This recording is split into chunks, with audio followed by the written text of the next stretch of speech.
Hey, listeners, are you ready to unlock your potential and build generational wealth?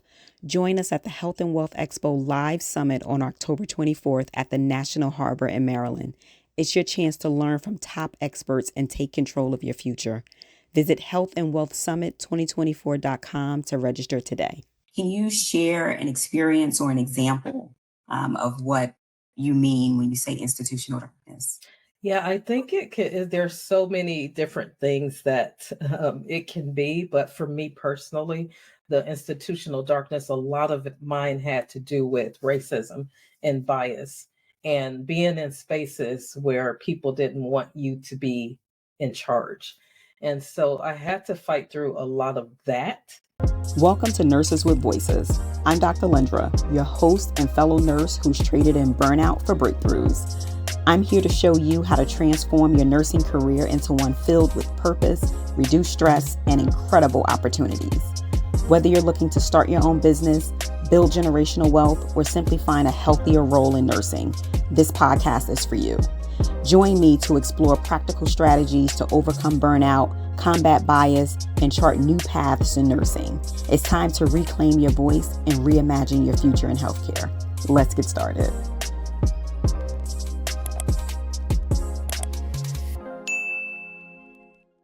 Welcome back to another episode of Nurses with Voices. I'm Dr. Lindra, and today I have Charlene Johnson, also known as Coach Charlene. Charlene has over 32 years of experience in nursing, leadership, and coaching. Charlene just brings a heart-centered approach to transforming healthcare.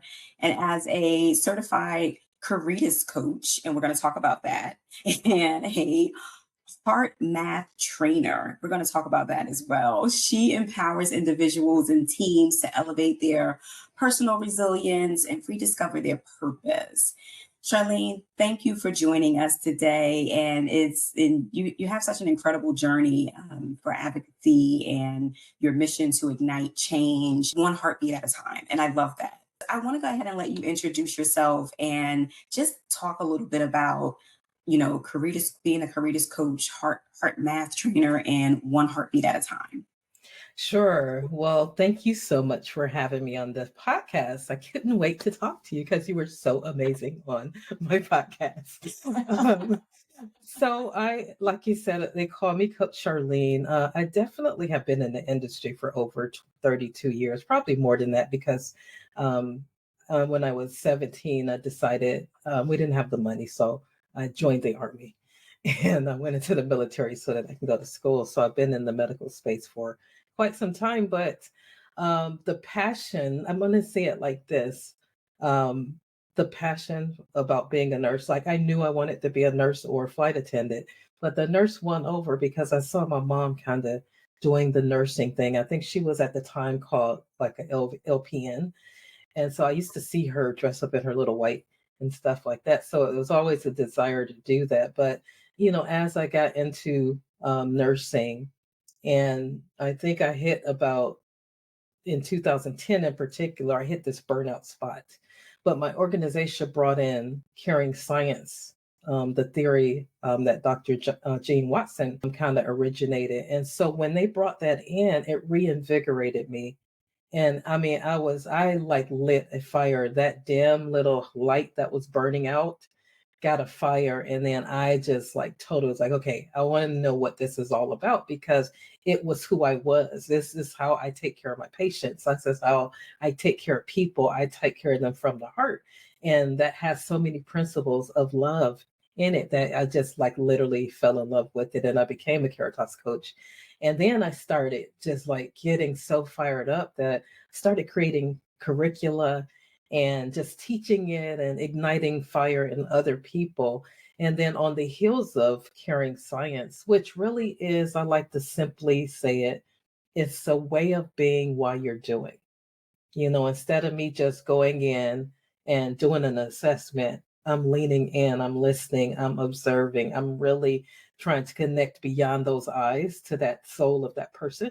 And so that's what really I loved about it. And then on the heels of that, they also brought in heart math. And heart math to me feels like a gift of authentic presence. It gives you the tools and the tips so that you can like literally be in any situation and do a breathing technique and bring yourself from chaos to coherence within minutes. And so that's why I fell in love with that as well. And so as a maternal child health manager, I was like cruising doing that, but I was also doing the Caritas and the Heart Math, which brought joy and meaning into my life. And so that's kind of where all of that came from. But it has been amazing. I mean, it actually literally showed me the direction of where I needed to head. You know, as a nurse, we're like, okay, we have so many different things we can do, but this was the thing that saved me from leaving the profession and also ignited me so that I can ignite and help others to transform.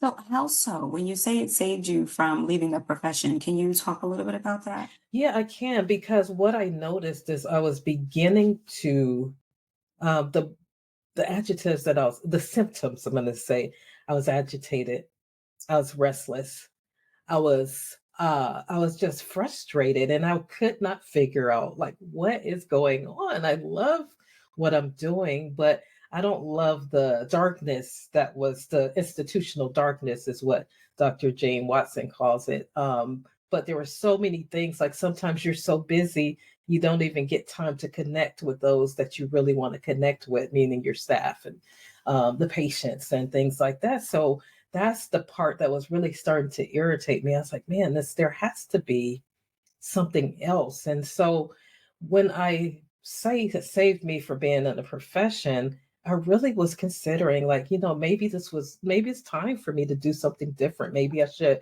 go into business administration, something different to bring that joy back. But it really wasn't that. It's just I needed to shift into where something that aligned with who I was. And that is what happened. It really helped me because I was already on my journey of self discovery. So I was already recognizing that, there's something special that God put on the inside of me that I want to manifest. And so I was in that journey of discovering my purpose. Let's see, why was I born? Why am I here? What's my impact? What am I supposed to be doing?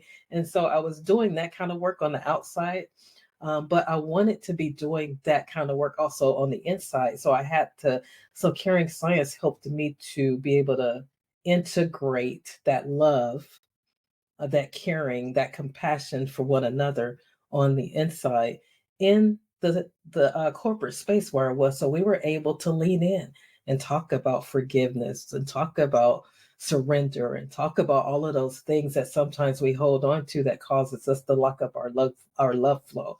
So that's probably why I say that a lot, because literally I would probably have stopped being a nurse in 2010, honestly, if I wouldn't have got that little boost of that injection was enough for me to say, okay, no, I see another arena that I can go into. I, and I don't want to open up any wounds, right? Because I know what the healing process can look like. But when you say institutional darkness, for the listeners who may not be familiar with what that is or what that looks like. And also, we come and we want to take care of patients. That's like why nurses become nurses. And then you find yourself so busy because of all of the patients that you're getting and being short staffed and, not really being heard or listened to. Then it becomes this place. And then cultures that are like in civil, where you got, nurses eating other nurses and just all of the drama. So that's really why I say darkness, because literally it's already not a place where patients want to be. And so to create spaces where there's not that love and there's not that caring and there's not that intention to really be the healing environment really is a dark place. So I like to consider myself, before even Jean Watson's learning about hers, to light in institutional darkness. I always like to say that I am going to be the one that makes a difference in this patient's life, makes a difference in my peers' life, makes a difference in my employees' life, so that they can be better human beings, really. And that's why I say one heartbeat at a time. I don't care if it's one person. There is Right. one person that I am going to touch in a day and make a difference. And that was like my intention, like literally forever in nursing. I was like, okay, when I wake up, okay, there's somebody that I'm going to make a difference in their life. I don't know if it's going to be a patient, a leader, a CEO, whoever it is. Charlene is coming after you. I just don't know who you are yet. Was there a moment or an experience in your career that inspired you to focus on really transforming individuals and some systems from within? Yeah, absolutely. I think my major moment was the murder of George Floyd. I think that was a catalyst for me because, I've been in the profession for quite some time. I've experienced some horrific things, but I still didn't have a voice. And so in 2020, when the murder of George Floyd happened, I was so like disgusted and like finally sick and tired of being sick and tired. And so, I mean, just transparently, I did go into prayer. And then I heard these words: what you do in this moment will determine your destiny and dictate your future. And so I knew that I had to move from this anguish and this anger that I was feeling to action and impact. And I literally found my voice within that moment. I started doing listening sessions for those who were affected. And then I expanded it out to a larger audience with the allies and everybody else. And so it created this beautiful psychologically safe space where people actually started like really leaning in to those conversations. And so I started sharing my stories because one of the stories that I shared, which, they were really like, oh my gosh, you had to deal with that. Like when I was the new nurse, I was hired and I was so excited because, it's really hard to get into, especially a NICU in particular. And so I went my first day and I'm like, got on all my white, I got my white clogs on, I got my white pants on. You can't tell me I'm not a nurse. And I went in and putting my things down. And then the lady, she tapped me on the shoulder. She was a blonde lady and she was the charge nurse. And she said, "Are you housekeeping?" It was kind of like a snarky kind of thing. And I said, "Actually, no, I'm your new employee." "Oh, the table's over there for report." So that was like my welcome for day one. And that was like from a new grad to this. And so I was like, okay, is this how this gonna be? Ridiculous. That's so fair. And It's just so really good. yeah, so I started like literally in 2020 sharing my story of the different incidences that I had throughout my journey. And it really began to start having other people start sharing and really became a transformative moment. That's why I like telling stories because they do bring transformation. Like, for instance, the allies, they had never experienced what I experienced. They had never thought about things like me when you have three children, and I have a son, two sons. One in particular is a 6'6", and he has dreadlocks, and he's always profiled, and just stuff like that every day. I worry as a mother every day for my children because I can't see them, and we're not in the safe. I mean, we're in a safe world, but not necessarily for the Black man or the Black woman, as we know. So that's kind of what happened, Dr. Lindra. I really found my voice. I was at that place of healing in my own life from the trauma of all of that I had experienced. So now it was time for me to make a difference. That was the moment that chose me. And that moment, I decided to say yes, and I start speaking up like never before. I opened my door for allies to come in and talk. I did all kind of things just to try to bring transformation because I saw what was going on around me.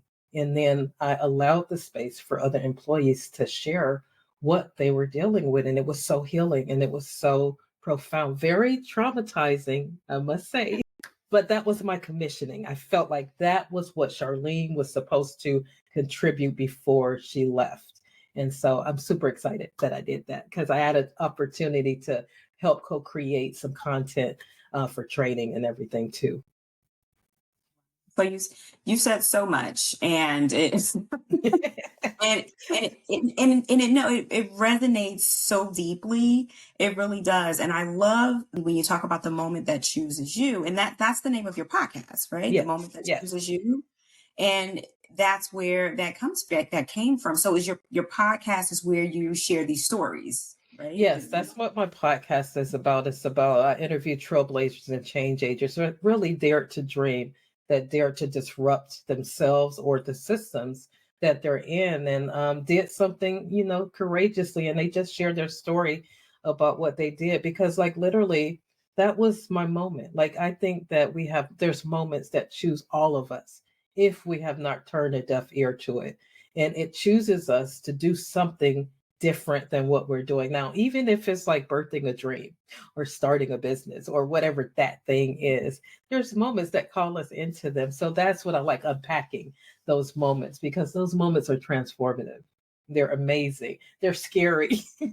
And they're exciting and all that. Right. It gives it kind of dredges up like so many mixed feelings, and sometimes you don't know what it is, but you know you're on the right path. And it's like I don't know Yes. what this feeling is, but I'm being called to do it, and so I'm just going to follow it. And one of the things I want to know what kind of conversations that you started having when you said you found your voice and you started speaking up. So at work with the higher ups, with executive leadership, what kind of conversations outside of your podcast did you start having? Yeah, yeah. I had some very, very, I call them culturally courageous conversations because they were really hard hitting. And so, for instance, the listening session that I did, because we were in the space of where, I mean, literally, we had like, I think 3 months in a row, Black unarmed men and women that died unarmed.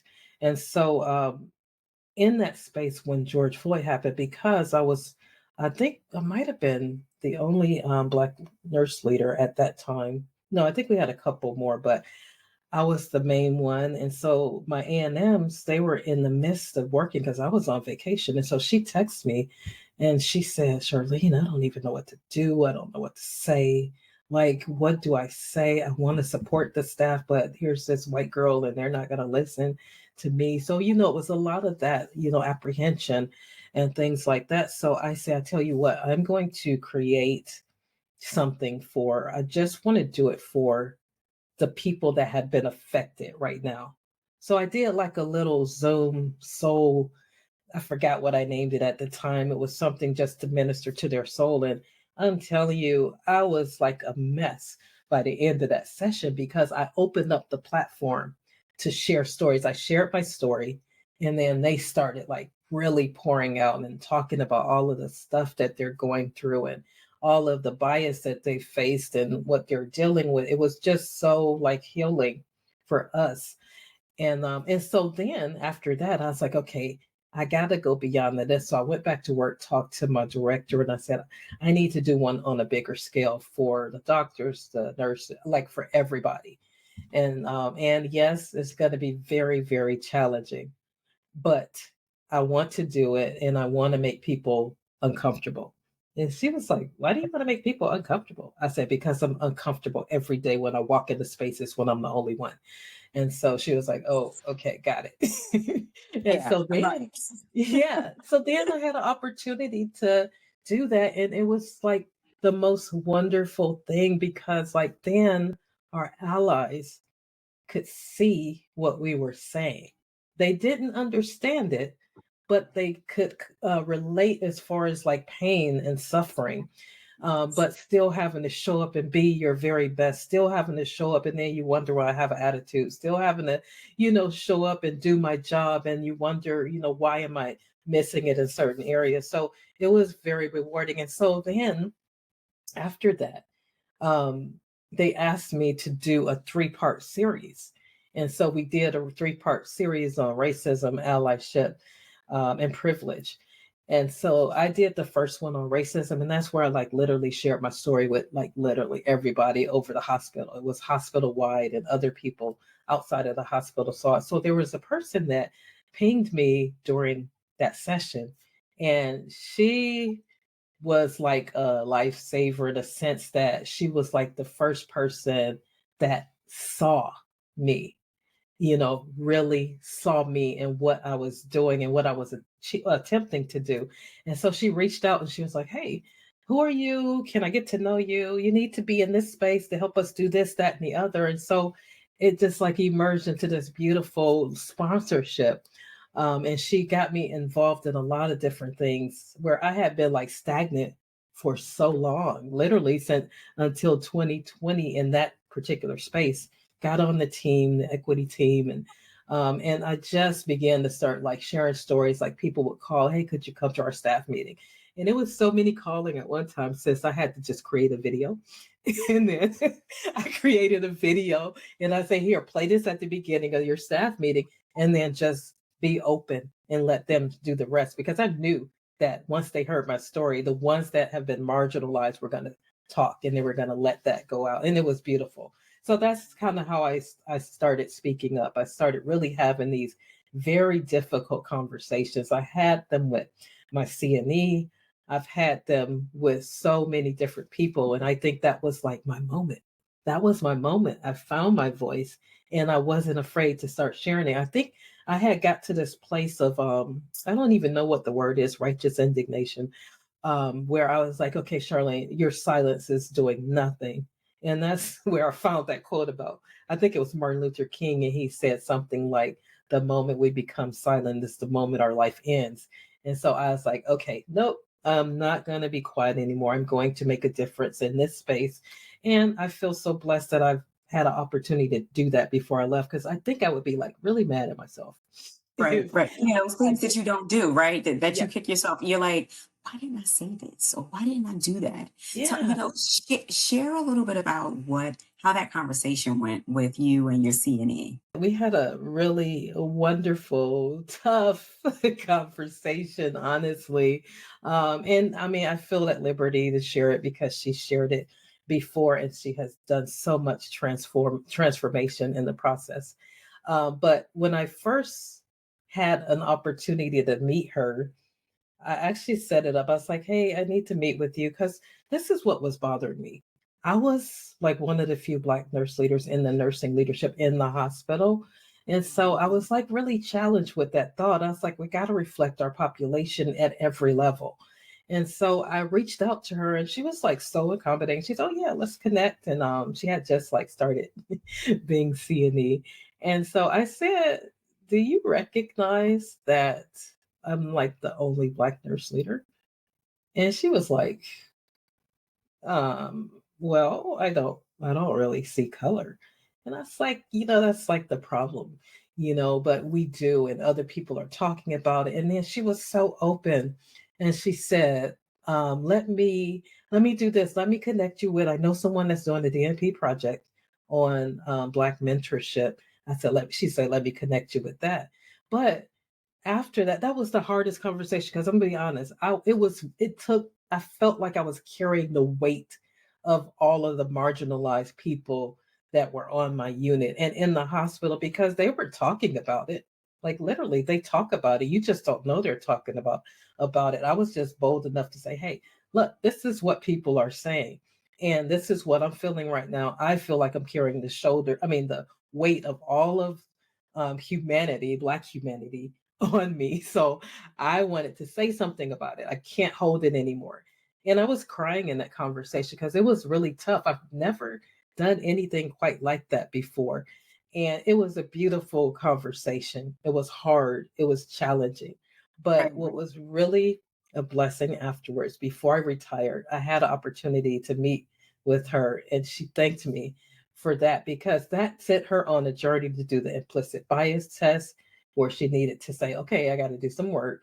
And then she leaned all the way in. And it was just the most beautiful thing just to see her with her transformation by itself. So I felt like, man, Charlie, you really, that speaking up, although it was uncomfortable, look what it produced, because now there's more understanding of what's going on in other different populations. we get very uncomfortable, and I think that's when we have to know that we're doing the right thing. Right? Sometimes Yes. people take the that feeling of being uncomfortable and they take it as, okay, maybe this isn't the right time. However, that's your moment, right? Like, and Yes. I like how you use choose, when the moment chooses you. And it's so poetic because that's your moment. We have to start getting comfortable with being uncomfortable because that's when breakthroughs happen. And that's when we Yes. start to really lead our purpose. So, kudos to you for being able to have that crucial conversation. And, I guess my question to you is it sounds like what you were doing was having such an impact on the community with your podcast and then internally in the hospital, what made you choose to retire, early and going from that to where you are now? Well, what made me retire, see, there's a little whisper in your heart that bugs you and bugs you and bugs you until you do something about it. So 2010, I told you about that. That happened. And so I feel like I got what I needed from that experience. So got more joy and meaning. I was excited. I was activating other Caritas coaches and frontline staff and just all that. It was absolutely wonderful. But still, there was something in my soul restless still. And I was like, okay, what is going on here? And I really know that I was misaligned. I was a MCH manager, loved being it. I was not interested in going higher than that. I mean, unfortunately, I didn't really have mentors, so to speak. I had outside mentors and people that I looked up to and things like that. And then the one that I told you about, she started kind of really leaning in and giving me certain things that I needed. But I didn't, I just knew that something was off. I was not satisfied anymore. I was becoming agitated again. I was becoming irritated again. I had unrest in my soul again. And that went on, sis, for probably about 6 years or so, to be honest with you. I felt it like back then. But when you look at your comfort zone and how if you're the one that's making the money, you just can't leave, that to me. And that's why I call it golden handcuffs, because you have a wonderful job, and a lot of people are in that space right now. They were like, okay, this job is paying really good, but I feel like I'm in prison.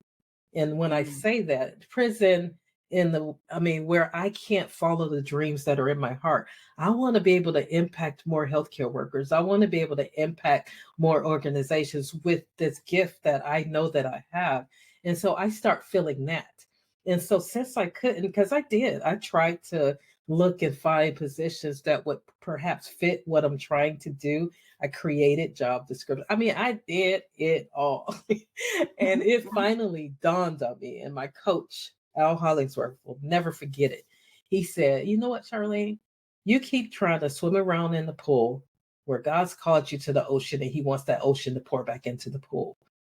And I was like, oh my gosh, like seriously. And so what I did is in 2023, finally, I took like almost a month off and I got so quiet, like literally quiet, did not answer the phone and anything. And then I found that quote that I always use: you don't die when your heart stops beating, you die when your heartbeats have no meaning. And that thing like really hit me in my gut because I lost the meaning. So that's why I'm frustrated. That's why I'm like, okay, let's hurry up, get through this day.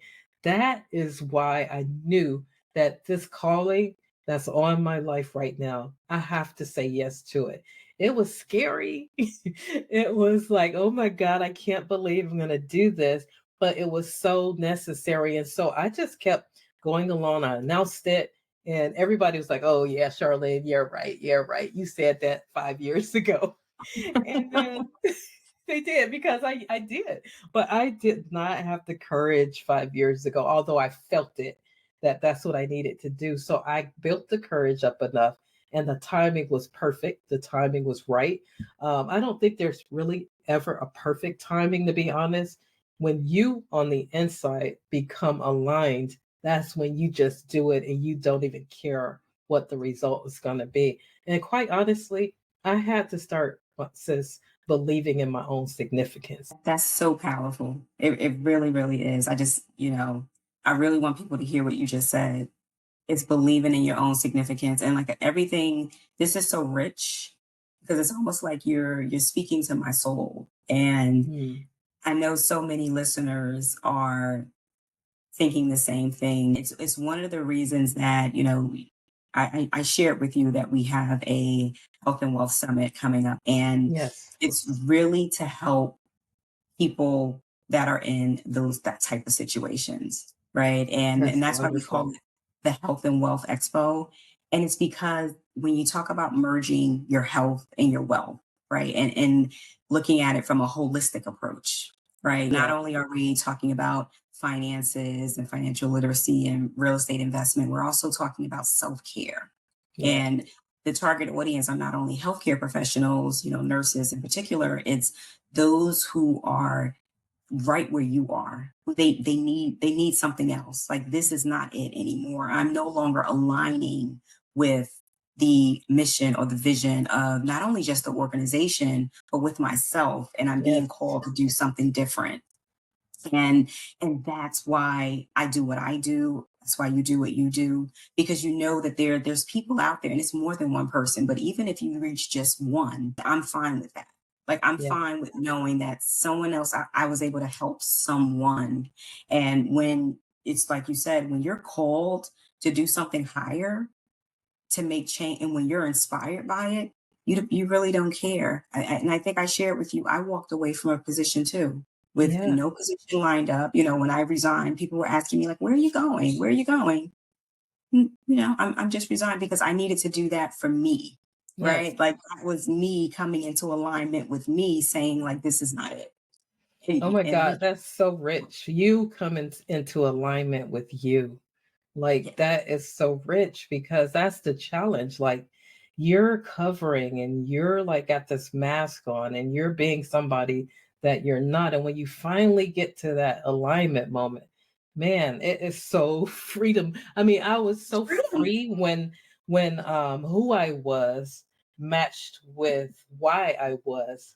That is where I became unstoppable. Absolutely. Absolutely. Absolutely. Oh my gosh.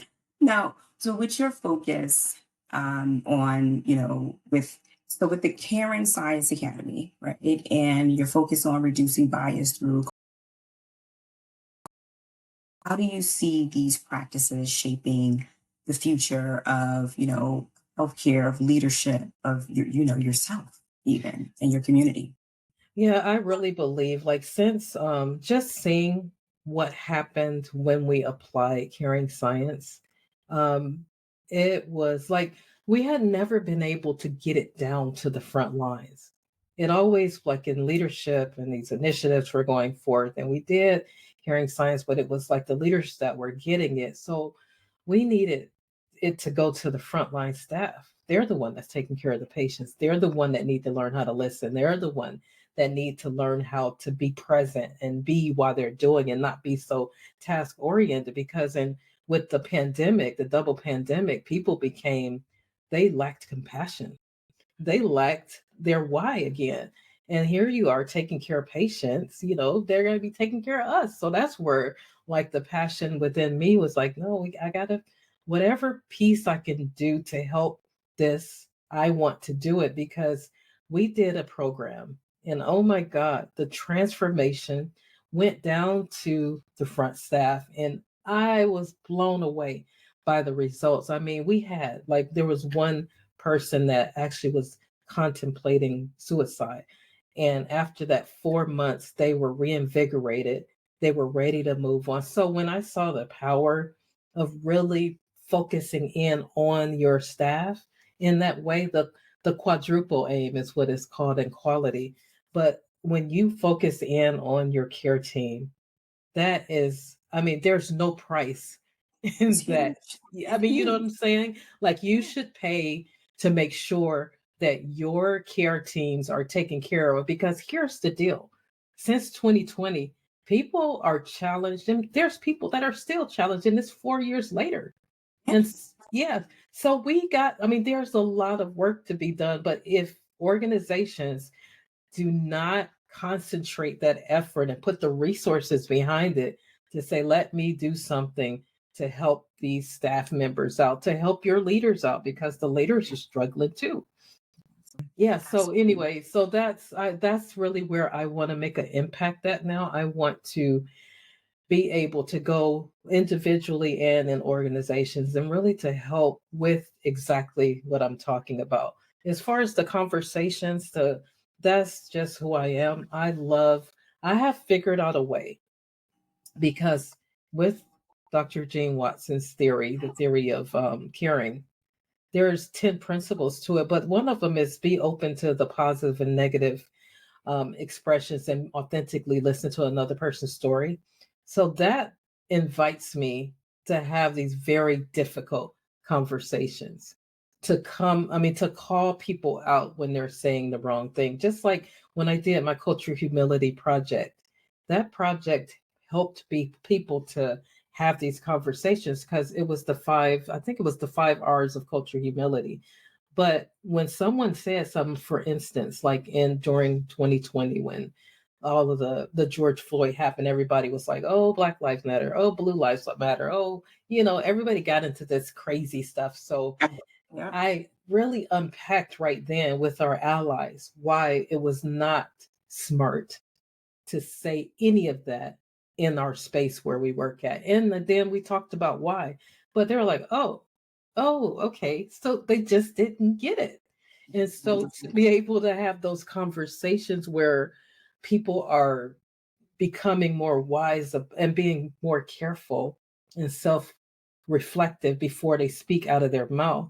They think before they speak instead of just blurting something out of your mouth. So I taught the staff how to, when people do say something, to actually have that conversation with them and say, you know what, that really offended me when you said that. And it just was beautiful because they were able to like reconnect their relationship and not just hold on to it. And so I was really happy about that. So I do see me doing some more things like that with the culture humility project that I did because it did enhance interactions in particular with difficult families, so to speak, difficult families. But it really helped us to be more wise and more culturally humble so that we can authentically listen and try to see where that person's coming from. So yeah, definitely I'll do some more of that stuff. I've recognized this that in the midst of this whole journey that I'm very creative. And I think Yeah. that's what's wonderful about nurses. Yeah. You're creative.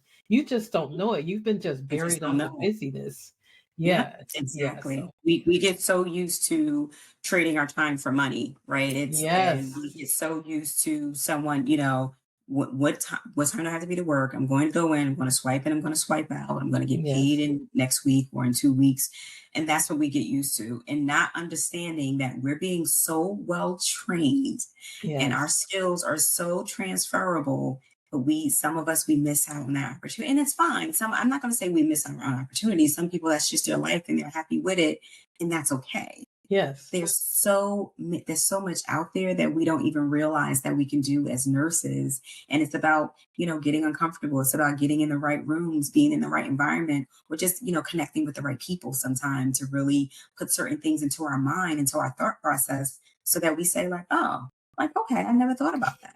And Yes. and that's what it's about. That's what it's about. Well, I have so enjoyed having you. It's such a pleasure to speak with you. It really, really, really is. And we have to stay connected. And I want Yes. you to let the listeners know, where can they find you? You can find me. I will actually be launching my business, Dr. Lindra, in next Uh, month, and it's called the Wellness. Music to my ears.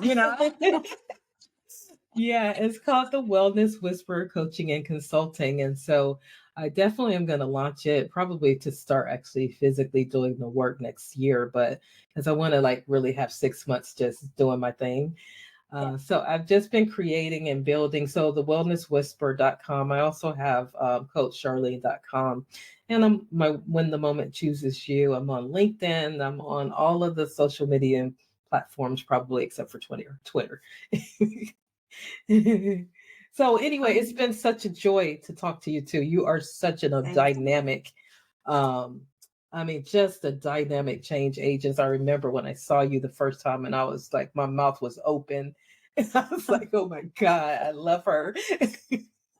But I do not leave stones unturned, but that's a part of, getting uncomfortable, right? I know sometimes some of my stories might make someone feel uncomfortable, but they need to hear it. Just like the stories that you shared, it made the room, but it makes the people think. It makes the room Yes. think about it, and sometimes even have those aha moments. So thank you so much for coming on Thank you. today. So until next time, everyone, make sure that you stay inspired, stay educated, and stay empowered.